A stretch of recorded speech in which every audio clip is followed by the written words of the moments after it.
bahwa Umar bin Khattab pun tak tahu bahwa itu malaikat. Bisa pula sekarang orang tahu aku tadi jumpa malaikat. Kalau ada orang sekarang ngaku jumpa malaikat, antuk kan kepala yang kejang. Umar aja tak tahu itu malaikat. Nabi Musa, nabi-nabi kalau tidak dikasih tahu Allah tak tahu. Ente kok tahu itu malaikat? Assalamualaikum ya akhi ya ukhti. Jangan lupa subscribe, like, and share. Apa hukum nikah siri? Nikah siri kalau cukup syaratnya sah. Awak cerita mati dia nak nikah.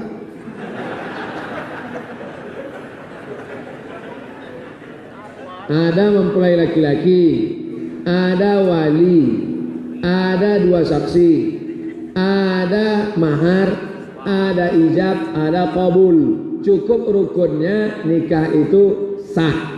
Kenapa disebut siri? Karena tidak terdaftar di kantor urusan agama.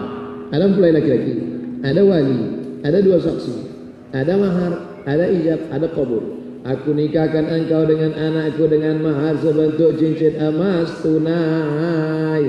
Apa kata saksi? Sah. Sah lagi.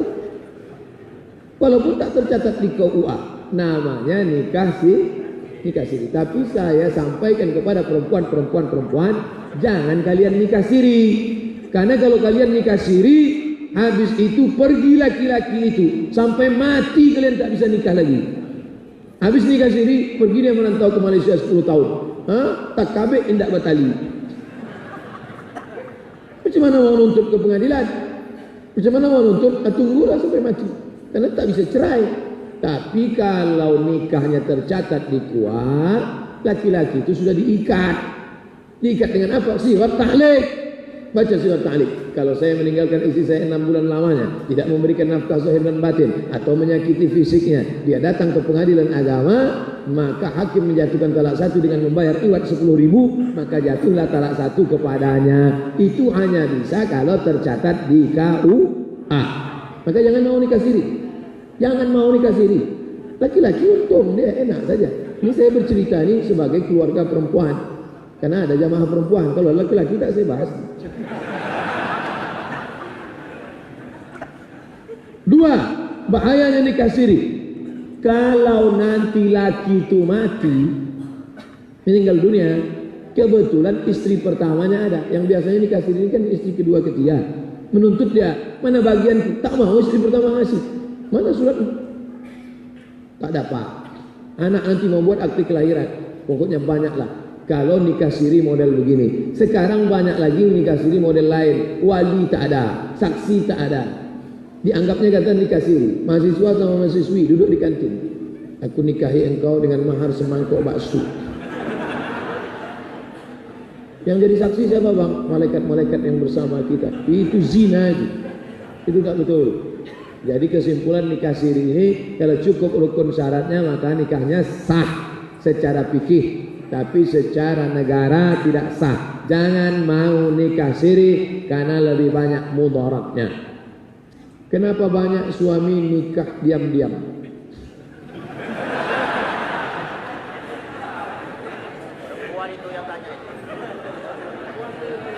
Saya nikah di misal saya nikah di Batam. Saya kemarin pergi ke Anambas. Habis dari Anambas ke Tanjung Pinang. Dari Tanjung Pinang pergi ke Dai Lingga. Anambas, Tanjung Pinang, Dai Lingga. Misalnya di Anambas nikah saya sekali. Habis itu Tanjung Pinang nikah pula saya sekali. Habis itu di Lingga nikah saya sekali. Sah tak nikah itu? Sah. Sah nikah itu. Secara hukum fikih sah. Pulang saya Pekanbaru, lalu saya katakan, aku sudah nikah 3 kali. Sah. Karena nyawa batasnya 4. 1 Pekanbaru, 1 Dai Lingga, 1 Anambas, 1 Tanjung Pinang. Sah. Karena dikhawatirkan laki-laki ini nikah, nanti anak berserak-serak tak tentu arah, nafkah tidak diberi, maka Republik Indonesia NKRI kompilasi hukum Islam mengeluarkan satu syarat. Pemerintah itu yang membuat syarat. Menikah yang kedua harus ada izin istri pertama. Formatnya Yang mau nanti saya kirimkan, ada PDF. Ada bentuk PDF. Saya serius. Ada bentuk, nanti saya kasih contoh. Kira-kira kalimatnya gini. Saya yang bertanda tangan di bawah ini, nama, tempat tanggal lahir, alamat, sebagai istri pertama, setuju bahwa suami saya menikah sekali. Tanda tangan materi di bawah. Nanti surat itu dibawa ke pengadilan, lalu hakim menyidangkan, bertanya, "Hai suami pertama, hai suami, ya, ini istrimu, ya, bu, ya. Setujukah ibu bapak ini menikah lagi? Ya, mana suratnya?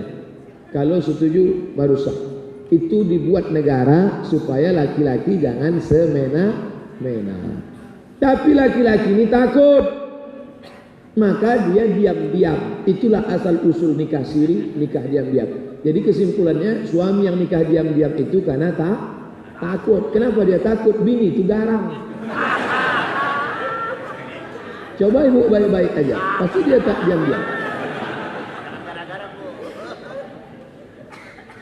Apa yang kami lakukan kalau istri suka marah? Ini nampaknya yang nulis ini suami yang tertekan.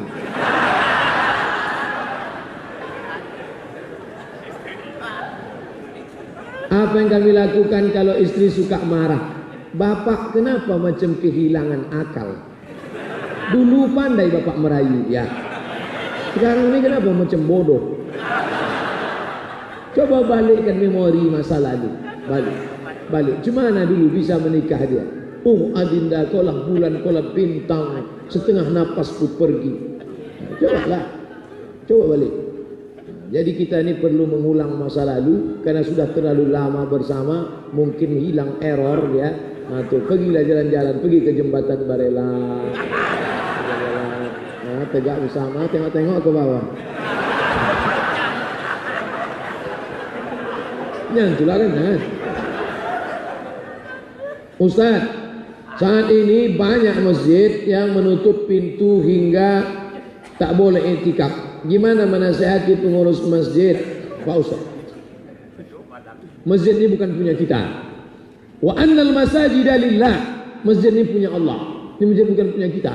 Pengurus itu diberikan amanah untuk menjaga, melestarikan masjid. Oleh sebab itu masjid jangan sampai dikunci, tutup pintu sampai orang tak bisa sholat. Tapi kalau dibuka Pak Ustaz, nanti khawatir datang maling mencuri. Itulah makanya dipasang jeruji-jeruji besi. Nanti datang maling mencuri, mencongkel, merusak. Nanti kalau dibuka datang orang tidur-tiduran. Dipasang security, dipasang CCTV, dituliskan dinding, silakan sholat di masjid, jangan tidur di masjid. Nanti kalau kalian tidur di masjid, masjid ini bau hantu, bau air liur basi. Jadi kita ini cari jalan tengah, win-win solution, jalan tengah. Menutup rapat sampai orang tak bisa i'tikaf tak boleh, membebaskan sampai masjid kotor juga tidak. Maka jalan tengah, dicari cara teknis yang tepat. Bagaimana masjid tetap bisa dijadikan orang sebagai tempat i'tikaf. Saya bangga kalau kita pergi. Saya dari Pekanbaru ceramah ke Bagan Siapi-api 7 jam. Ceramah ke Indragiri Hilir Tembilahan 7 jam. Mampir kiri kanan masuk, masjid tetap dibuka. Dikunci rapat-rapat, tapi dia tetap bersih. Banyak masjid model begitu. Ada masjid-masjid yang selalu saya tempat berhenti, masjidnya bagus. Nah begitu semestinya masjid. Nah dikunci. Berapa kali juga kami mau mampir, kunci. Sholat subuh kami azan sampai situ kunci. Tak boleh dibuka waktu sholat. Kenapa tak ditulis saja Masjid Al-Ikhlas, buka hanya Jumat saja.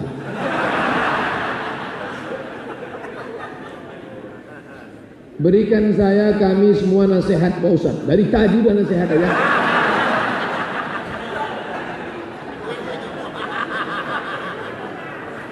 Mohon dijelaskan bagaimana hukum dan solusi bila kita memberikan uang kepada orang tua untuk kebutuhan sehari-hari, tapi dipakainya untuk berjudi. Dulu selalu dikhawatirkan kenakalan anak muda, kenakalan remaja. Ternyata yang dari banyaknya pertanyaan saya tangkap dari mulai tadi malam, kenakalan orang tua. Tadi malam ada kertas yang masuk, bagaimana emak ayah kami tak sholat. Ini sekarang berjudi pula. Ini yang tak sholat tadi malam dengan yang berjudi ini jangan-jangan sama pula orang. Udah tak sholat berjudi pula. Hai orang tua-tua, hai orang tua, anak kalian sudah ngaji, anak kalian sudah tobat, anak kalian sudah jadi remaja masjid. Tak malukah kalian? Gara-gara kalian dia lahir ke atas dunia ini, mestinya kalian yang menjadikan contoh yang baik-baik, mestinya kalian yang membimbing dia, mengajak dia ke masjid. Kalian pula yang berjudi, kalian pula yang tak sholat. Kalian ini orang tua bangka sudah mau jadi makan cacing tanah. Kenapa tak juga ingat tobat? Nah, nanti putarkan pengajian subuh ini ke telinga dia, tapi jangan lupa doakan orang tua ini supaya dikirimkan Allah angin hidayah ke dalam hati dia. Mohon doa UAS guru kami untuk guru kami, mohon doa guru kami, mohon doa untuk guru kami yang hari ini berulang tahun. Ada guru yang lock. Nanti di akhir majelis kita doa. Mana yang lebih wajib dilakukan? Kurban atau akikah? Kurban tak wajib, akikah tak wajib. Siapa yang bilang kurban wajib? Akikah hukumnya paling tinggi sunat muakkad. Kurban hukum kurban sunat muakkad. Mazhab Maliki, mazhab Syafi'i, mazhab Hambali. Mazhab Syafi'i, mazhab Maliki, mazhab Hambali. Kurban sunat muakkad. Yang mengatakan kurban wajib cuma satu, mazhab Hanafi. India, Pakistan, Bangladesh Hanafi, wajib kurban. Kita Syafi'i. Untung lah mazhab Syafi'i.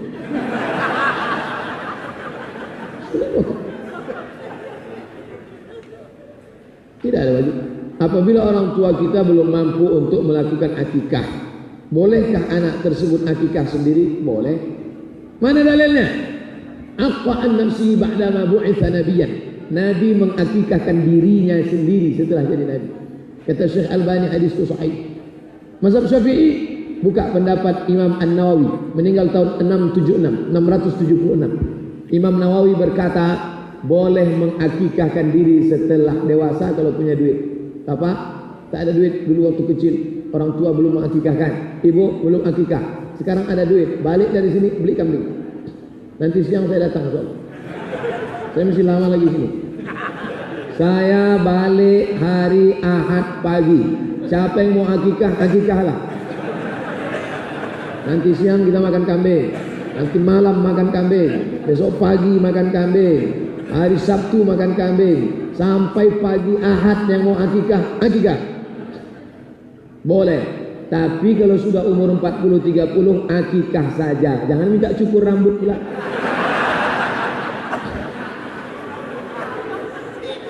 Jangan minta ganti nama pula. Yang parahnya minta air pakai marhaban. Marhaba ayano. Awak sangka yang diayun cucu, rupanya nenek itu dulu.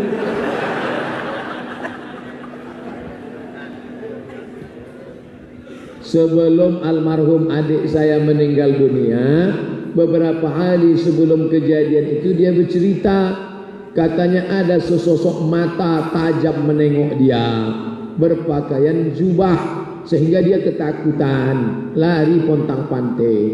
Sementara yang lain tak ada menengok dia. Kira-kira siapa itu Pak Ustaz? Mana saya tahu?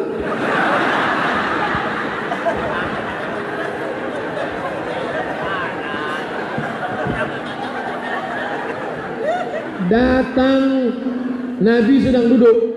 Ini Nabi sedang duduk nih. Nabi sedang duduk-duduk.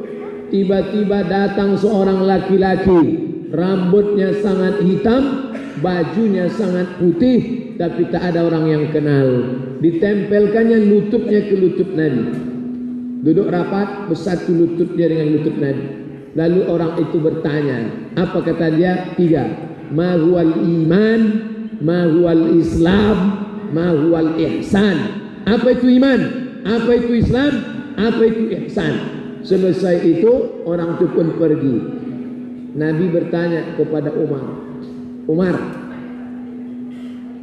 dengar baik-baik, dengar baik-baik.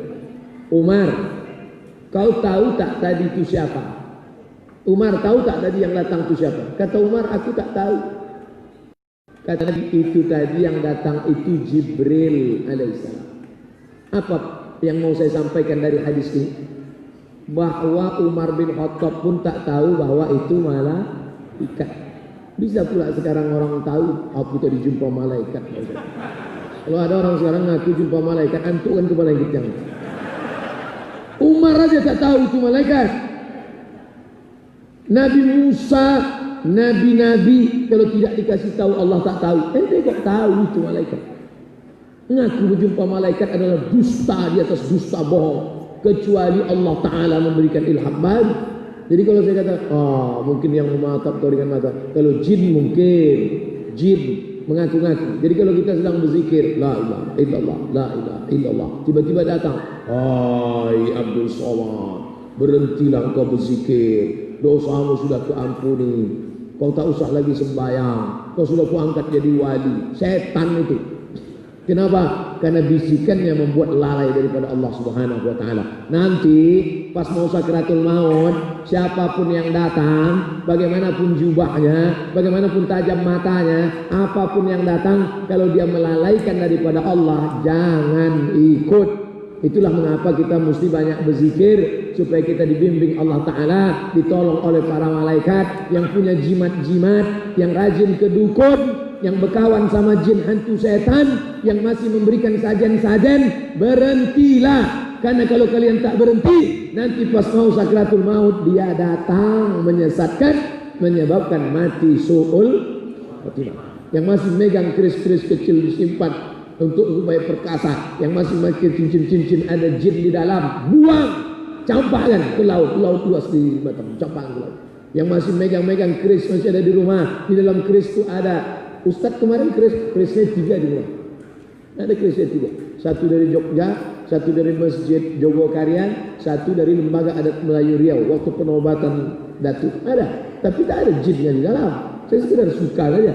Cincin Ustadz, cincin saya 100 ada di rumah. Setiap saya pergi dikasih jamaah, kasih. Yang saya pakai 1, yang lain banyak. Tapi tak ada jin-jinnya dalam. Kalau masih berkawan sama jin, berkawan sama hantu, masih berkawan sama setan, berhentilah, buang, campakkan. Nanti dia datang waktu mau sakratul maut menyesatkan. Berkawanlah sama ulama, berkawanlah sama kiai, berkawanlah sama buya, yang ketika berkawan sama dia mendekatkan kepada Allah, mati kita husnul. Ustaz ini marah apa lapar? Campur antara dua. Sebelum menikah, ridho Allah, ridhonya orang tua. Sesudah menikah, ridho Allah, ridho suami. Jika suami minta dilayani, sementara orang sedang azan sholat, mana yang didulukan Pak Ustaz? Ini menunjukkan laki kau Fir'aun. Laki Fir'aun. Ini contoh laki Fir'aun. Kalau laki itu soleh, pasti dia udah ke masjid duluan. Belum azan dia udah ke masjid. Makanya anak gadis ibu-ibu, ku sampaikan sama ibu-ibu, kalian nikahkan anak kalian sama laki-laki yang soleh. Jangan kalian tengok mobilnya mewah, jangan karena dia PNS. Akhirnya di situ orang azan, di situ dia minta. Allahu Akbar, Allahu Akbar. Di situ dia minta. Kenapa dia tak ke masjid? Ini contoh. Ke masjid. Laki-laki yang soleh solatnya di masjid, laki-laki yang soleh solatnya di masjid, makanya akan datang. Yang lalu apa boleh buat? Yang lalu udah berlalu, nggak bisa lagi. Jadi ini gimana nih Pak Ustaz? La ta'ata li makhluqin fi maksiatil khaliq. Tidak ada ketaatan kepada makhluk kalau menyebabkan maksiat kepada khaliq. Ibu kenapa tak pakai jilbab? Suami saya nyuruh. Ibu kenapa rambutnya sampai 3 warna merah, kuning, kelabu? Suami saya nyuruh. Kan surga di bawah tapak kaki suami Pak Ustaz. Suami yang bagaimana? Suami yang bagaimana? Itulah makanya di Malaysia sebelum orang menikah itu ada namanya kursus perkahwinan. Supaya orang tahu sebagai laki-laki muslim apa hak dan kewajibannya. Istri itu kewajiban suami ada 5. Ibu-ibu ingat ini. 5 hak ibu, kewajiban suami. Pertama, kasih makan. Kedua, kasih pakaian. Ketiga, kasih tempat tinggal. Keempat, kasih pendidikan. Kelima, kasih perhatian. Mestinya istri itu dididik, diajak sholat, bukan dilalaikan dari sholat di awal waktu. Nah, ini penting, sangat penting. Jadi taat kepada suami itu kalau taatnya itu sesuai dengan Quran dan Sunnah. Apa pendapat Ustadz dengan uang fijasa? Saya berikan satu nama orang ingin kredit motor ke marketing, terus saya menuntut jumlah uang kepadanya. Saya berikan satu nama orang, ini beli motor ke kamu, nanti kasih saya fee. Itu kan aturan perusahaan, itu memang diatur. Siapa yang membawa pelanggan customer ke sini akan diberi sekian persen. Maka ketika dia menuntut, dia bukan menuntut fee, dia menuntut haknya. Man mata duna malihi fahuwa syahid. Siapa yang mati menuntut haknya, maka dia mati syahid. Itu sudah diatur. Siapa yang membawa pelanggan, maka dia akan mendapatkan sekian persen. Maka itu hak dia. Menuntut hak hukumnya boleh. Kemarin saya ada dengan ceramah di masjid. Katanya, di saat kita mau cebok, ada doanya yang harus dibaca. Sementara dalam kamar mandi kita tak boleh baca dalam kapan berniat wudhu? Berniat wudhu waktu mengucap bismillah. Pas mengucap bismillah, di situ niat wudhu. Di dalam kamar mandi ada WC, mana boleh sebut bismillah? Bismillah, haram, kan ada WC. Jadi dalam hati, bukan keras. Apa bunyinya? Mana berbunyi dalam hati? Pasang niat. Nawaitu raf'al hadasil asghari li istibahati sholati fardu alayya lillahi ta'ala. Kalau mandi besar, nawaitu raf'al hadasil akbari an jami'il badani fardu alayya lillahi ta'ala. Tak boleh itu dilafazkan lillahi ta'ala. Mana boleh ada WC dalam? Menyambut salam aja tak boleh. Nabi 3 kali diucapkan salam, dia tak sambut. Assalamualaikum, diam. Assalamualaikum, diam. Assalamualaikum, diam. Setelah keluar baru dia sambut. Waalaikumsalam. Yang pakai cincin. Ini sekarang saya tengok banyak anak muda pakai cincin Muhammad Rasulullah. Banyak dijual Muhammad Rasulullah. Itu kalau dipakai tak boleh masuk WC. Dipakai masuk ke WC. Nabi cincinnya Muhammad Rasulullah. Kalau mau masuk WC dilepasnya, letaknya masuk dia ke dalam. Keluar dia, ada lagi, kita jangan. Di tangan aja kadang hilang, belum sampai tinggalkan di pintu. Sekarang kita berdoa untuk saudara di Lombok, untuk kita di sini semua, untuk ustadz kita yang ulang tahun. Siapa yang mau mengasih hadiah silakan. Nama ustadznya Ustadz Haruna Hasim. Ala hazihin niyah al-Fatihah. A'udzubillahi minasyaitonir rajim. Bismillahirrahmanirrahim. Alhamdulillahi rabbil alamin. Arrahmanir rahim. Maliki yaumiddin. Iyyaka na'budu wa iyyaka nasta'in. Ihdinas siratal mustaqim. Siratal ladzina an'amta 'alaihim ghairil maghdubi 'alaihim waladdallin. Amin. Allahumma ansur ikhwanana ad-du'afa al-fuqara al-masakin al-musabina fi Lombok. Ya Allah, tolong saudara kami yang sedang dalam keadaan susah, yang dalam keadaan teraniaya, yang dalam keadaan diuji imannya di Lombok sana ya Allah. Allahumma qawi imanahum, kuatkan iman mereka, wa sahih ajsadahum, sehatkan badan mereka, waj'alhum minas sabirin, jadikan mereka orang-orang yang sabar. Allahumma rabbana la tada' lana dzamban illa ghafartah. Keluar kami dari majlis ini dalam keadaan bersih dari dosa-dosa kami ya Allah. Wala dainan illa qadaitah. Tolong kami melunasi hutang piutang kami ya Allah. Wala aziban illa zawajtah. Yang lajang-lajang, yang gadis, berikan mereka jodoh orang yang baik-baik ya Allah. Wala maridon illa syafaitah. Yang sedang sakit angkat penyakitnya ya Allah. Wala mayyitan illa rahimtah. Yang meninggal dunia curahkan rahmat ampunan kasih sayangmu pada mereka ya Allah. Allah mabarik lahu fi umurihi. Ustaz kami yang hari ini hari kelahirannya, berikan berkah pada umurnya ya Allah. Waj'alhu minal ladzina yastami'una al-qawla fayattabi'una ahsanah. Jadikan dia dan kami orang-orang yang mendengarkan ucapan yang baik lalu mengiringinya dengan amal yang baik. Wabarik lahu fi auladihi, berikan berkah pada anak-anaknya. Wabarik lahu fi zaujatihi, berikan berkah pada keluarganya. Wabarik lahu fi kulli ma ataitahu, berikan berkah pada semua nikmat yang kau berikan pada dia ya Allah. Rabbana zalamna anfusana, kami sudah banyak menzalimi diri kami. Wa illam taghfir lana wa tarhamna, kalau Engkau tidak mengampuni dan merahmati kami, lanakunanna minal khasirin, pasti kami termasuk orang yang rugi. Allahumma ja'alna min mu'ammiri masajidik, jadikan kami orang-orang yang memakmurkan masjid. Allahumma hawwin alaina fi sakaratil maut. Ringankan kami waktu sakaratul maut ya Allah. Wan najata minan nar, selamatkan kami dari api neraka. Wal afwa indal hisab, maafkan kami ketika segala amal kami dihisab. Allahumma jangan akhir kalamina inda intihai ajalina, jadikan akhir kalam kami ketika ajal kami sampai, yang terakhir keluar dari mulut kami la ilaha illallah Muhammad Rasulullah sallallahu alaihi wasallam. Rabbana atina fid dunya hasanah wa fil akhirati hasanah wa qina adzabannar. Wa sallallahu ala sayyidina Muhammad wa ala alihi washabihi wasallam. Walhamdulillahi rabbil alamin. Taqabbalallahu minkum minna wa minkum taqabbal ya karim. Assalamualaikum warahmatullahi wabarakatuh.